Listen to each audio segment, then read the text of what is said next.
जो शास्त्रों का मार्ग है उसी मार्ग पे चलिए। इससे श्रेष्ठ मार्ग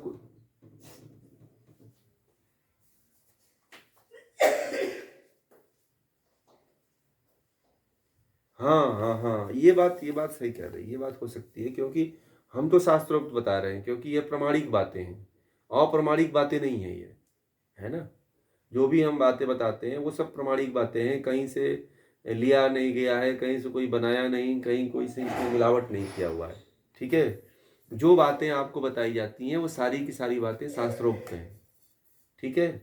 इसमें एक अक्षर कहीं से इधर उधर नहीं जोड़ा जाता है। आपको हमें भ्रमित नहीं करना है, आपको हमें धोखे में नहीं रखना है। ठीक है? आपको जो भी ज्ञान हो उस ज्ञान को आप प्राप्त होकर के ज्ञान को प्राप्त करिए और परमात्मा तक पहुंचिए, ईश्वर के सही मार्ग पे चलिए, ईश्वर को जानिए। ठीक है?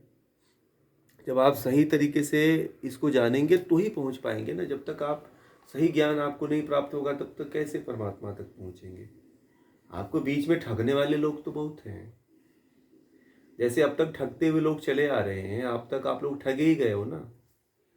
सही ज्ञान नहीं मिला है, क्योंकि सही शास्त्रों को नहीं पढ़ा हुआ है, यथार्थ ज्ञान आपको नहीं मिला हुआ है, इसलिए आप भटक रहे हो। और मैंने बार बार कहता हूँ ना ये बातें कि डेली जो है करीब 99% लोग ठगे जा रहे हैं। उनको नहीं पता है कि वो कहाँ फंसे चले जा रहे हैं, उनका जीवन कैसे बर्बाद होता चला जा रहा है। ठीक है, आगे महतः जी।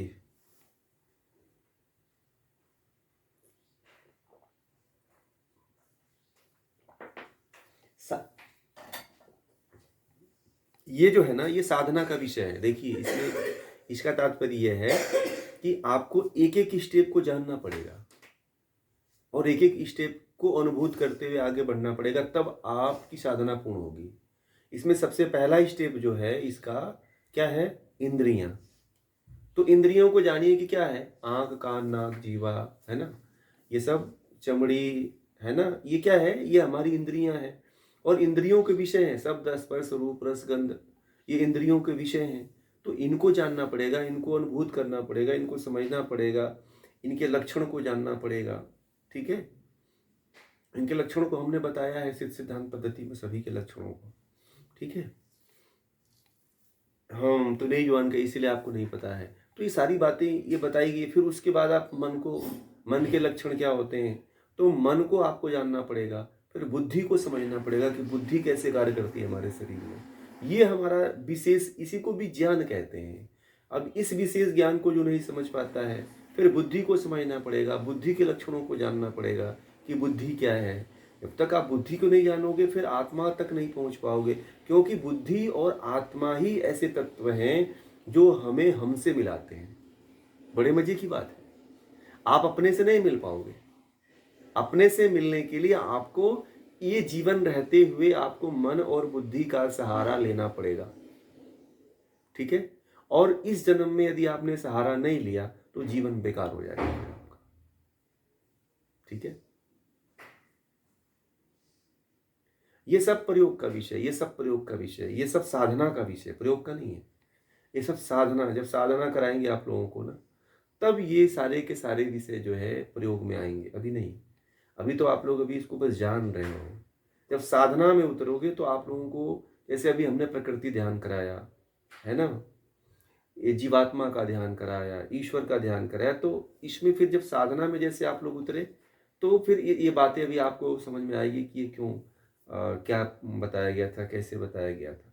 आप लोगों को ध्यान में इसी के माध्यम से लेके चलेंगे, कहीं काल्पनिक ध्यान में नहीं लेके जाना है आप लोगों को। ठीक है? ये बनावटी ध्यान में हमें नहीं ले जाना है, जो आजकल लोग बना बना करके लोगों को मूर्ख बनाते हैं।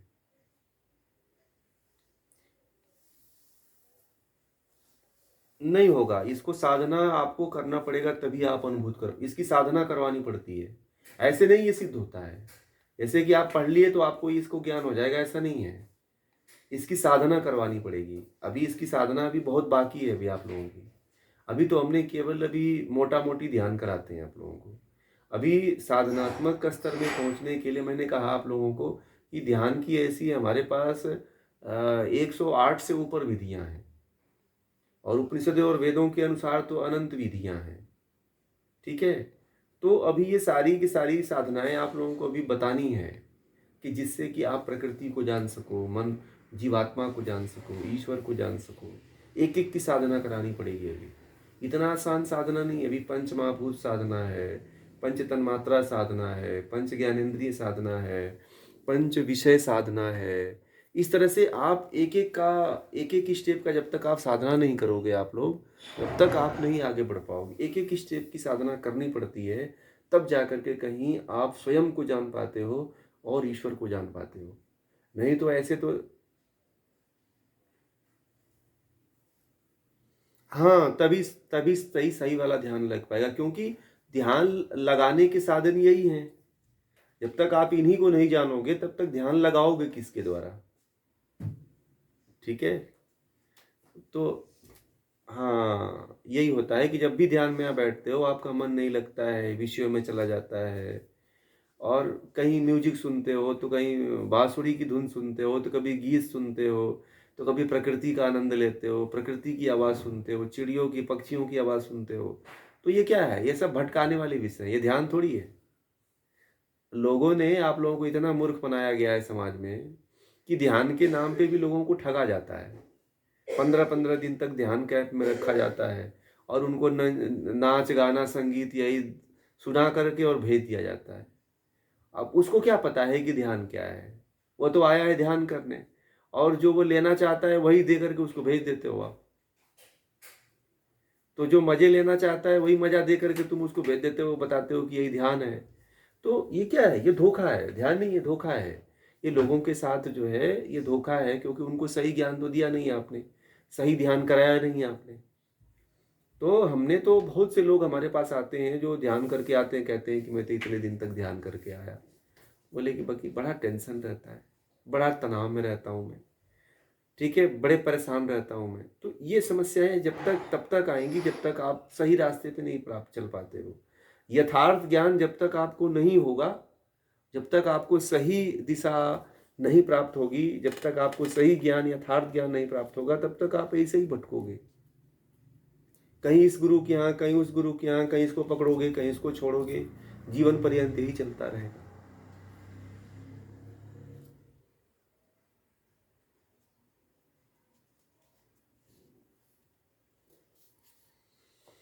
और ये कोई बताएगा भी नहीं, वो बताता भी नहीं है कोई आपको। अगर जब बता देगा तो फिर आप उसके यहाँ जाओ, उसकी फिर रोजी रोटी बंद कर दोगे आप।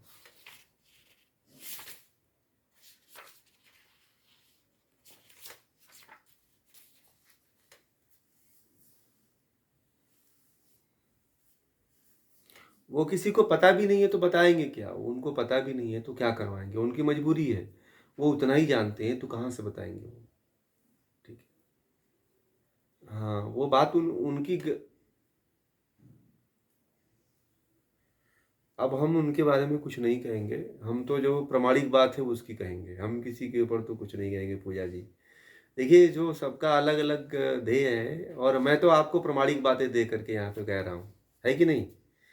अब कोई भी कराए अपने माध्यम से, सबका अलग अलग समझने और समझाने का तरीका है।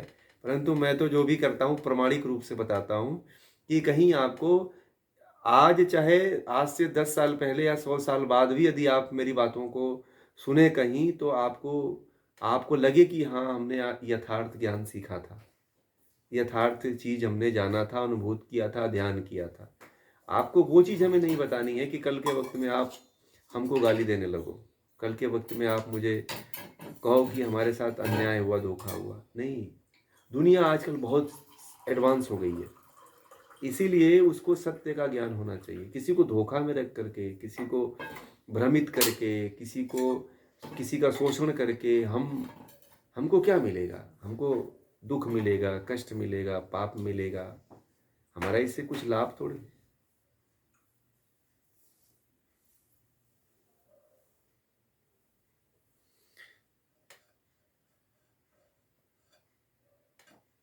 वो इसलिए नहीं आपको लगा क्योंकि आपको उस स्तर का ज्ञान है नहीं, और ज्ञान भी नहीं है, और जिस विधा से आपको जुड़ना चाहिए उससे आप जुड़ ही नहीं पा रहे हो। आप केवल बाहरी वातावरण में जुड़ रहे हो। आप इधर कहीं यहाँ तो कहीं वहाँ, तो कहीं इस तरफ तो कहीं उस तरफ, केवल आपको आपका मनोरंजन हो रहा है।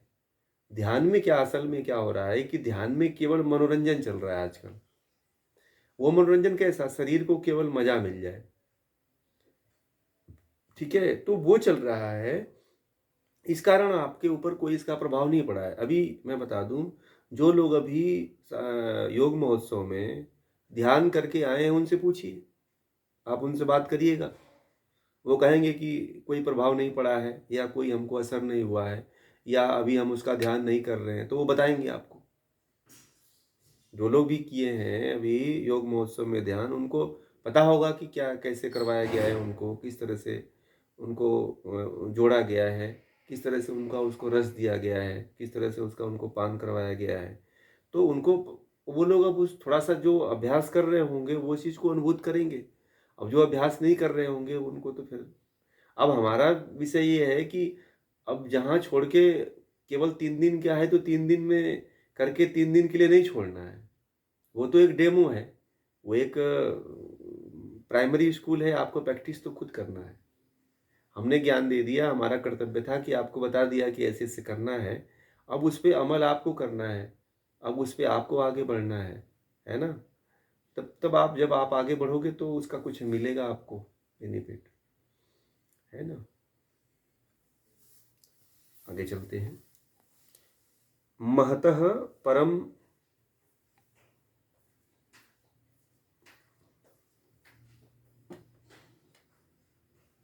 बहुत अच्छा। देखिए लता जी बता रही हैं, क्योंकि ये प्रैक्टिस कर रही हैं, उस महोत्सव में थी हैं।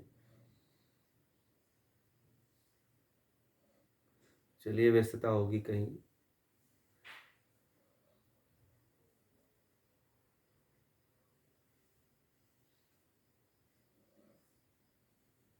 हम्म।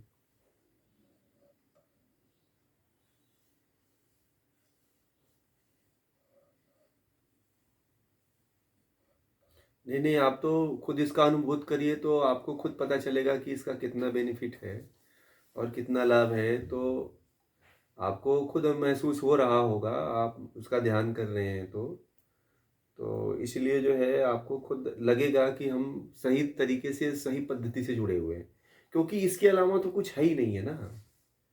जिस जो आपके अंदर है, पहले तो हम उसी को जाने। हमें वो चीज़ ना बता कर के इधर-उधर की बातें बताई जाती है। उपनिषद कह रहा है कि हमें पहले इंद्रियों को बताओ, इंद्रियों की साधना कराओ, फिर विषयों की साधना कराओ, फिर मन की साधना कराओ, फिर बुद्धि की साधना कराओ, फिर आत्मा की साधना कराओ। तो उपनिषद तो ये कह रहा है और आप कुछ इधर-उधर की बातें कर रहे हो। तो प्रामाणिक क्या है? उपनिषद प्रामाणिक है कि जो आजकल के जो ध्यान कराए जा रहे हैं वो प्रामाणिक है? आप लोग हमें बताइए। उपनिषद ज्यादा प्रमाणिक है, क्योंकि उपनिषद जो है अनादिकाल से हमारे जितने भी ऋषि मुनि और ध्यानी और योगी हुए हैं, उनका यह मार्गदर्शक रहा है। ठीक है, इसीलिए उनसे महान तो हम नहीं है ना। जो हमारे ऋषि मुनि हुए हैं, क्या हम लोग उनसे महान हैं? या जितने इस समय के साधु महात्मा हो रहे हैं, क्या उनसे महान है क्या? बताइए। कोई अब तक उन ऋषि मुनियों के बराबर नहीं पहुंचा है। ठीक है, इसीलिए उस ज्ञान को आप लोग प्राप्त कर रहे हो जो अनादिकाल में, जो भगवान राम के गुरु वशिष्ठ करते थे, विश्वामित्र करते थे, जमदग्नि ऋषि करते थे, कणाद ऋषि करते थे, कपिल ऋषि करते थे। आप लोगों को कुछ कुछ ऋषियों के तो नाम याद होना चाहिए ना। भरद्वाज ऋषि, अत्रि ऋषि, है ना, कश्यप ऋषि, ये सप्त ऋषियों के भी नाम आइए, आपको लोगों को याद होना चाहिए। तो जितने ऋषि हैं उन सबका, वेद व्यास ऋषि हैं, गौतम ऋषि है, कणाद ऋषि हैं, वेद व्यास हैं, कपिल हैं, पतंजलि हैं, जैमिनी हैं, ये सारे ऋषियों का नाम आप लोगों को याद होना चाहिए। ये इतने उच्च कोटि के ऋषि हैं जो लोग वेदों को लिखा है, जिन्होंने वेदों के मंत्र दृष्टा कहे जाते हैं लोग। तो इसलिए जो है, इन ऋषियों से अभी ऊंचा कोई नहीं हुआ है। बता दूं अभी आप लोगों को, ये जो आपके ब्रह्मा विष्णु है ना, उनको भी ज्ञान देने वाले यही थे। ठीक है, ये ऋषि ऐसे थे जो भगवान राम जैसे योद्धा खड़ा कर दिए, भगवान कृष्ण जैसे योद्धा खड़ा कर दिए। भगवान कृष्ण के गुरु का नाम क्या था? संदीपनी। संदीपनी ऋषि बहुत उच्च कोटि के गुरु थे। तो ये गुरु ऐसे थे जो भगवान की तरह भगवान पैदा कर देते थे। भगवान शिव को ज्ञान देने वाले उनके गुरु महान रहे होंगे। भगवान ब्रह्मा को ज्ञान देने वाले उनके अग्नि ऋषि ब्रह्मा विष्णु अग्नि और वायु आदित्य और अंगिरा ये ब्रह्मा के गुरु थे। ठीक है, जितने देवता हैं इनके गुरु कौन थे? अग्नि, वायु, आदित्य और अंगिरा। सभी ऋषियों के गुरु यही थे। ये 4 ऋषि थे। इन 4 ऋषियों को भगवान ईश्वर ने इन 4 ऋषियों को ज्ञान दिया था। इन्हीं ऋषियों के द्वारा यह ज्ञान पूरा हम तक आया है। उन 4 ऋषियों का नाम याद होना चाहिए आप लोगों को। अग्नि, वायु, आदित्य, अंगिरा। ठीक है, ये 4 ऋषि हैं। इन 4 ऋषियों से वेदों की परंपरा चली है और यह ज्ञान जो है ब्रह्मा जी के द्वारा फिर हम ये सारे ऋषियों ब्रह्मा जी से होते हुए सभी ऋषियों तक पहुंचा ये ज्ञान। ब्रह्मा जी जो है बहुत उच्च कोटि के ऋषि थे। अब ब्रह्मा जी की पूजा होती ही नहीं है, खाली राजा वहां पे होती है ना पुष्कर में। ब्रह्मा जी जैसे ऋषियों की पूजा होनी चाहिए। ब्रह्मा जी की देन है कि आज हम लोग वेद पढ़ रहे हैं। ठीक है, अब आप लोग ब्रह्मा जी को नहीं पूछते हो जिन्होंने पूरा ज्ञान दिया। ठीक है, इंद्र को नहीं पूछते हो। इंद्र कौन? दूसरे वाले इंद्र, हमारे जो देवता हैं। सूर्य की पूजा आप लोग नहीं करते हो क्योंकि सूर्य से सब कुछ मिलता है। चंद्रमा की पूजा नहीं करते हो क्योंकि चंद्रमा से हमें सब कुछ मिलता है। हमारे जितने देवता हैं 33 देवता हैं वो प्रत्यक्ष है। अनिल जी ने ग्रुप में पिन कर रखा है जो अपने 33 देवता हैं। ये आप लोगों को 33 देवताओं का नाम हमेशा याद रहे हैं। जो 11 महीने हैं, 10 प्राण हैं, ये भी तो हमारे देवता हैं, है कि नहीं? अब प्राण, अपान, समान, उदान, व्यास ये क्या है? ये भी तो हमारे देवता है ना। हमारे शरीर में ये हमारे देवता हैं। जो हमारे भीतर कितने देवता रहते हैं बताइए? हमारे भीतर 10 देवता रहते हैं ना, वैसे सिंपल तरीके से जानो तो। और 11वां देवता जीवात्मा है। हमारे अपने शरीर में कितने देवता रहते हैं बताइए? 10 प्राण और 1 जीवात्मा। प्रत्यक्ष है कि नहीं बताइए? ये 11 देवता तो आपके शरीर में ही घूमते हैं। बड़े मजे की बात है कि हमें ही पता नहीं है कि हमारे शरीर में 10 देवता 11 देवता हैं और हम लोग दूसरे को पूजने चलते हैं। अरे आपके अंदर 11 देवता हैं जो जिंदा हैं और प्रत्यक्ष आपको दिखते भी हैं, परंतु इनका साक्षात्कार करना पड़ेगा। ठीक है, तो हमें तो सबसे पहले इन देवताओं को ही जानना पड़ेगा क्या। और ये जो 12 महीने के 12 देवता हैं ये सबसे श्रेष्ठ देवता हैं। ये न रहे तो न दिन होगा न रात होगा, न महीना आएगा न दिन आएगा। आएगा क्या? नहीं आएगा। पता नहीं हम कौन कौन से देवता देवी देवता बना रखे हैं उन्हें। जो सूर्य है, सूर्य देवता न रहे तो न किसी को खाना नहीं मिलेगा बताओ आप। जल देवता न रहे तो किसी को पानी मिलेगा? आप लोग पूछते किसको? तो पूजना किसको चाहिए? जल देवता को पूजना चाहिए। अग्नि देवता, अग्नि न रहे तो ये सूर्य का प्रकाश न दिखे कभी। अग्नि देवता न रहे तो आपको न सूर्य का प्रकाश दिखेगा, न किताब पढ़ पाओगे, न चल पाओगे। अग्नि देवता के कारण आप किसी को देख पाते हो। ठीक है, वायु देवता न रहे तो आप श्वास ही नहीं ले पाओगे। ठीक है, तो हाँ ये ब्रह्मा के गुरु थे ये, क्योंकि उन ऋषियों के द्वारा ब्रह्मा आदि जो ऋषि थे उनको ज्ञान प्राप्त हुआ था। उनको ज्ञान दिया था। फिर देवताओं को पहले ज्ञान जो है उन ऋषियों को देवताओं को दिया। देवताओं के बाद ब्रह्मा को, ब्रह्मा के बाद ये ऋषियों की एक लंबी परंपरा चली। फिर उसके बाद से हमारे देश में जितने राजा हुए उन सभी राजाओं को इन ऋषियों ने ज्ञान दिया। ये ऋषि जो है सभी राजाओं के कुल में हुआ करते थे। हर राजा के कुल में एक ऋषि हुआ करता था जो ज्ञान देता था। ठीक है,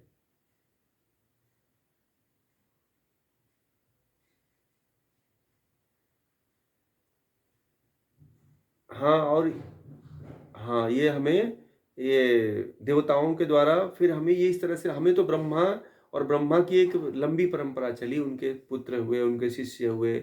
इस तरह से उन्होंने, ब्रह्मा जी ने ऋषियों की एक बड़ी परंपरा बनाई, और बहुत बड़ी, ब्रह्मा से लेकर जैमिनी पर्यंत तक कहते हैं कि 84 लाख ऐसे ऋषि हुए हैं जिन्होंने ब्रह्म को प्राप्त किया था, ऐसे शास्त्रों में आते हैं।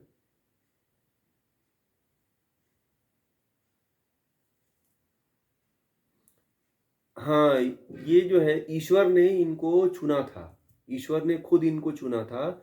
जो सबसे उच्च गुण कर्म स्वभाव वाले व्यक्ति थे, सबसे ऊंची साधना वाले और सबसे पवित्र व्यक्ति यही थे।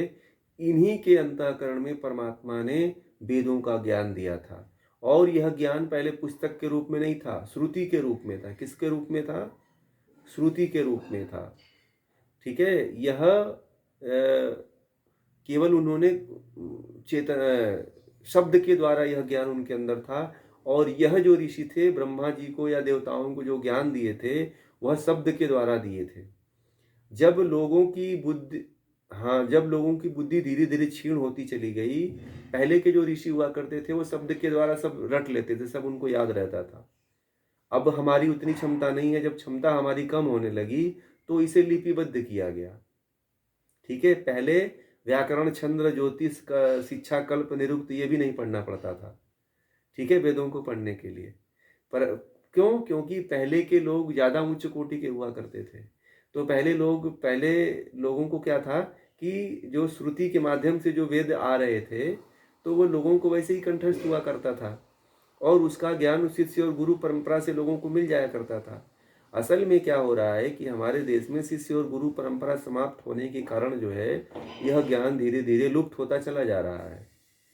इसी के कारण लिप्त होता चला जाएगा। अगर मान लीजिए कि अभी कल आप लोगों से पूछा गया कि इस उपनिषदों का ज्ञान किन से लेना चाहिए, तो जो बहुत बड़ा विद्वान हो, जो ज्ञानी हो, जो ऋषि हो, उससे इसका ज्ञान लेना चाहिए। ऐसे पढ़ करके आप कुछ नहीं समझ पाओगे, जब तक आप सुनोगे नहीं। भारत की एक परंपरा रही है कि किसी भी ज्ञान को प्राप्त करने के लिए उसको सुनना पड़ता है और गुरु के सानिध्य में रहना पड़ता है, तब जाकर के कोई भी ज्ञान अस्थायी हो पाता है, कोई भी ज्ञान को हम सीख पाते हैं और समझ पाते हैं। ठीक है।